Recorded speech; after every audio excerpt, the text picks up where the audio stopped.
किसान की बेटी।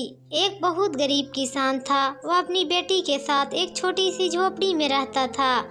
उसके पास खेती करने के लिए इतनी कम जमीन थी कि उसकी फसल को बेचकर उसे बिल्कुल थोड़े से रुपए मिलते थे। उन रुपयों से वो लोग ठीक से खाना भी नहीं खा पाते थे।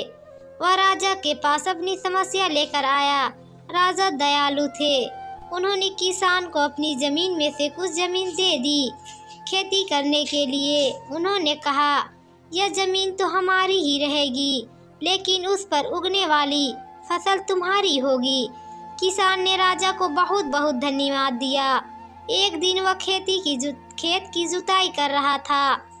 तभी उसका हल किसी कठोर चीज से टकराया। उसने वहां खोद कर देखा तो उसे एक सोने की एक ओखली मिली।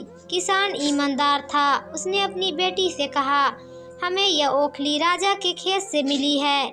जिसकी जमीन है उसी की यह ओखली भी है, इसलिए हमको इसे राजा को लौटा देना चाहिए।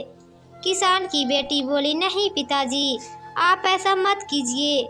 आपको सिर्फ ओखली मिली है। यदि राजा ने आपसे इसकी सोने की मूसल भी मांगी तो आप क्या करेंगे?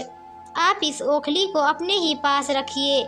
लेकिन किसान को यह बात ठीक नहीं लगी। वह बोला, जो चीज़ हमें मिली ही नहीं वह मांगने का राजा का कोई अधिकार नहीं है। वह राजा के पास ओखली लेकर पहुंचा, लेकिन दरबार में ठीक वैसा ही हुआ जैसा कि किसान की बेटी ने सोचा था। राजा ने सोचा कि किसान से लालचवश मूसल अपने पास रख ली है। किसान बेचारा सोने की मूसल कहाँ से ला कर देता। नतीजा यह हुआ कि किसान को जेल में डाल दिया गया। जेल में ना उसे ढंग से खाना मिलता था ना पानी। किसान को ऐसी गलती की सजा दी गई थी जो उसने की ही नहीं थी।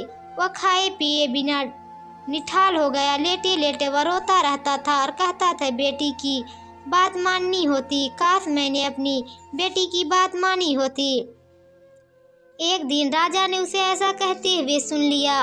उन्होंने किसान से पूछा कि वह ऐसा क्यों कह रहा है। तब किसान ने राजा को पूरी बात बताई। राजा को अपनी गलती का एहसास हुआ। किसान को तुरंत छोड़ दिया गया।